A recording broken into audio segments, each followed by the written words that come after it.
Hello folks, my name is Dan and I'm here to run you through the installation on one of my Honda HSS specific impeller seal kits.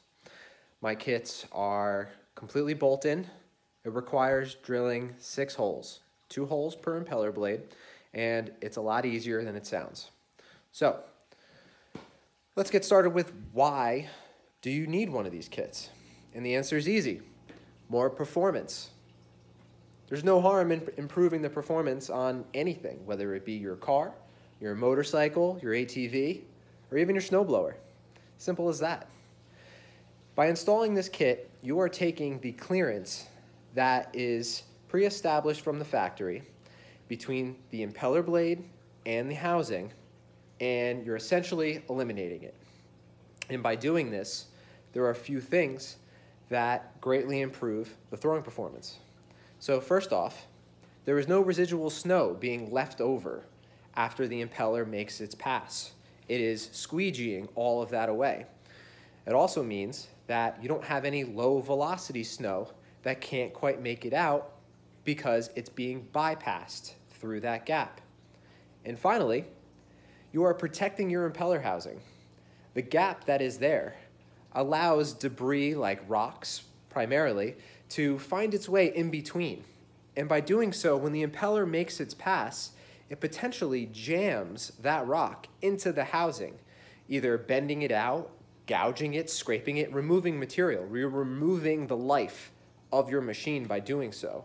Eventually down the road, if you're dealing with lots of gravel, you're dealing with whether it be gravel driveways or pea gravel that may be spread with your rock salt, all of that material is eventually going to wear out this impeller housing. It's going to cause damage. And this does a great job at reducing that, preventing a lot of this damage, so you can get more life out of this machine without having to, in the future, potentially weld material in and various other annoying things like that. So, let's get started. All right, so here are the tools and hardware that we're going to be working with. And let's start with the impeller kit itself. So, this is 16 gauge stainless steel, cut exactly to match the profile of the impeller blade with 2 pre-established holes. These holes allow you to simply drill right through the impeller blade without any issues with the reinforcement underneath. This way you have adequate room for your bolt, nut, and washer. The rubber seal, 3-ply belted rubber, very durable, with the contour. Once again, place it, clamp it, drill it. The bolts we're using are 1 inch in length, and it's 1/4 inch by 20 pitch. Bolt, washer, and nylock nuts.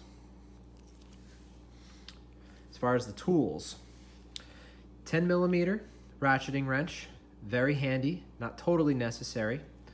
A regular old ratchet and a long 10mm socket will do the job to remove the shooter motor cover. Next, 12mm ratcheting wrench or a box wrench so that you can undo the carriage bolts that hold the chute to its base. Here is a 11mm or 7/16 so that you can tighten these bolts after you've drilled and placed everything. I highly recommend using an extension, if you have one, with your ratchet so that you could just easily tighten up those bolts. You could use a standard short socket and work in the bucket itself, but if you have access to the extension, I would say use it. For our drilling purposes, a long 1/4 inch drill bit. I can't stress this enough. Drill right through the chute, by the long drill bit, makes things way easier. The clamps. Our C-clamp is used to clamp the plate and seal up against the impeller blade so that it doesn't move while we're drilling. And this clamp is used to lock the impeller in place so you can apply adequate pressure to the blade while you're drilling without anything walking away from you. And finally, a nice flashlight always helps. So here's the snowblower that we're working with today. This is my 2016 HSS. Well, it was a 928 when I bought it. It's a 1328 now. I've replaced the GX270 with the GX390. I installed the dual articulating chute, done some LED lights, side skids. Also added some ultra-high molecular weight polyethylene to the rear skids, which I use on occasion if I'm doing long lengths of grass, so I could easily drop those to the ground. This is my modified chute, which is shortened and repitched to eliminate the clogging concerns that the original chute design had, while also eliminating any of the spraying, which the new chutes seem to have, and a nice little sticker to top it off. So what we're going to be doing here is removing the shooter motor cover and removing the chute itself to gain access to drill straight down the throat of the impeller housing into the blades.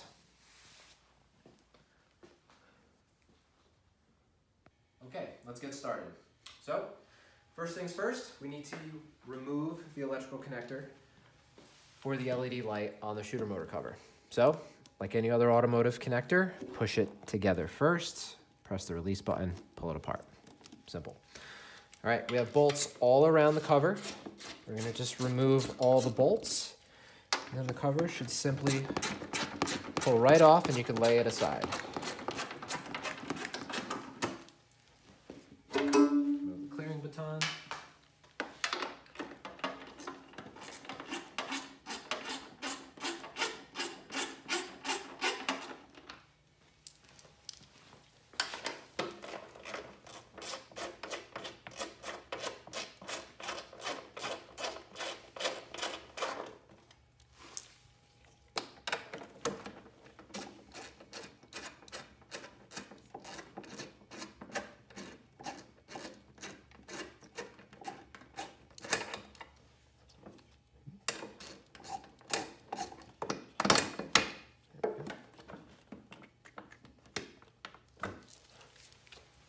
Lastly, one on top.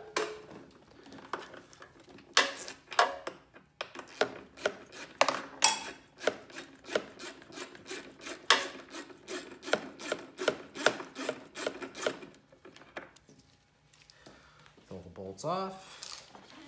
Just pull it out of the way. Put it off to the side.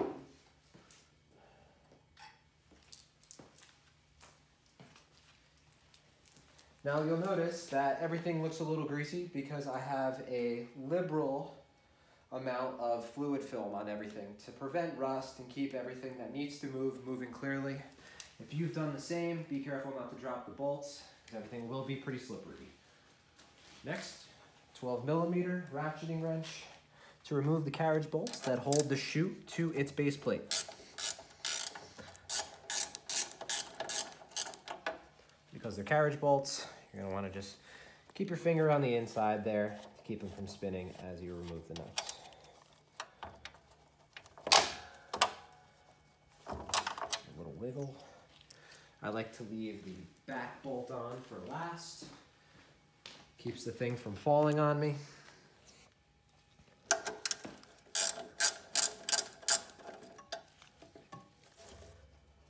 And everything is quite slippery.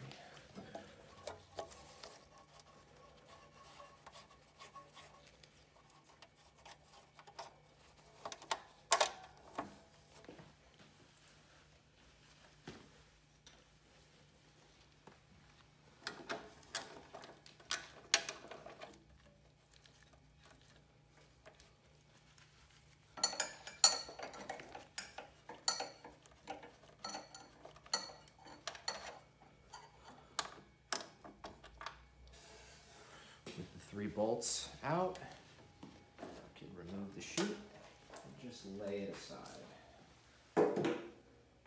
Scratching the chute.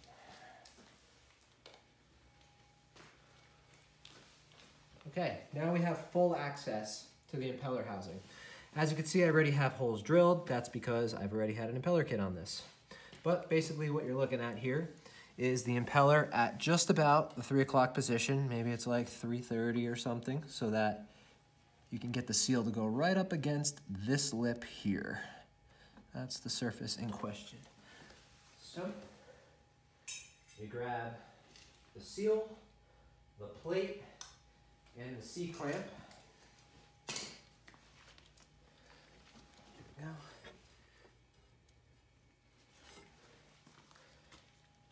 Lay it on top of the impeller, push it up against the housing.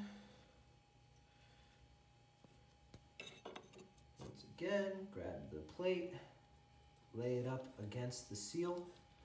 Just simply lay it so that it matches the contour of the seal. Sometimes it takes a little bit of finagling. Be patient. Very good. Lined up just how we want it. Next, take your C-clamp and clamp it so that it squeezes into place and doesn't shift while the drilling is occurring. Bam. Our last vice grip we're going to use to lock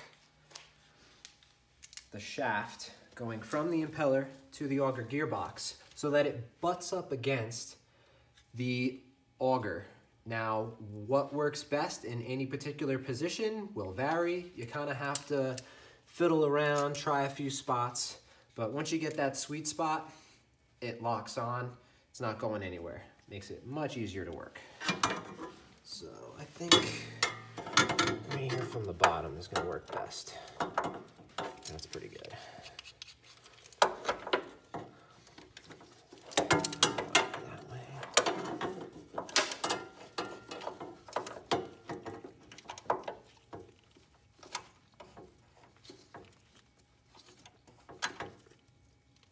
Now you're going to be using a fair amount of pressure to drill through, so make sure you lock this on pretty good.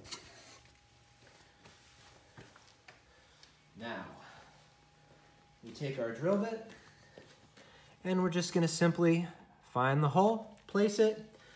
You know, you don't want to just ring it home. For drilling steel, you really want to use about half speed and a fair amount of pressure. That's going to do your most amount of effective work while drilling through steel. Now, I'm not going to be doing this because I already have my holes drilled and I don't want to put a hole through that piece of rubber. But you simply drill your hole, grab your 2 bolts that go into the impeller. Personally, I like to just drop my hand down there, place the 2 bolts in so that the plate doesn't go anywhere, then remove the clamps. After you've done that, you place a washer underneath the blade with your lock nut, and then retrieve your tools for tightening the bolt. Once again, I do recommend we use a long extension from this position while the other arm conveniently runs underneath to hold. And you simply want to apply enough torque so that it gets tight, and then maybe around 1/4 to 1/2 a turn. You want to compress the rubber a little bit, and that's just so everything stays nice and locked for the long haul. Now, you don't have to check these when you're done. Apply a good amount of torque to them. The nylock nuts will do their job. 1 down, 2 more to go. Once you're all set, it's time to go blow snow. All right, guys, some final thoughts on the installation. So, as you're installing these blades and you're rotating around, you're going to notice that there are certain spots as the impeller spins that are a little tighter than others. It's not important. It's going to break in exactly where it needs to be. You know, you're going to have to work it around a little bit as you reposition the next blade and start drilling and bolting it into place. When you start the machine and start the auger for the first time, what's going to happen is the rubber is just going to wear into place. It's going to wear true to the space of the housing within like a few seconds. There's no real need to spray any lubricant in there or anything like that. Just turn it on, let it sit, let it run for a little bit. You're broken in, you're good to go. Also, when you're reinstalling the chute, make sure you tighten these bolts sufficiently. Last thing you want is for one of these nuts to pop off, lose the bolt, and the chute's flopping in the breeze as you're trying to tackle the storm. And I thank you for watching the video. and good luck on your install.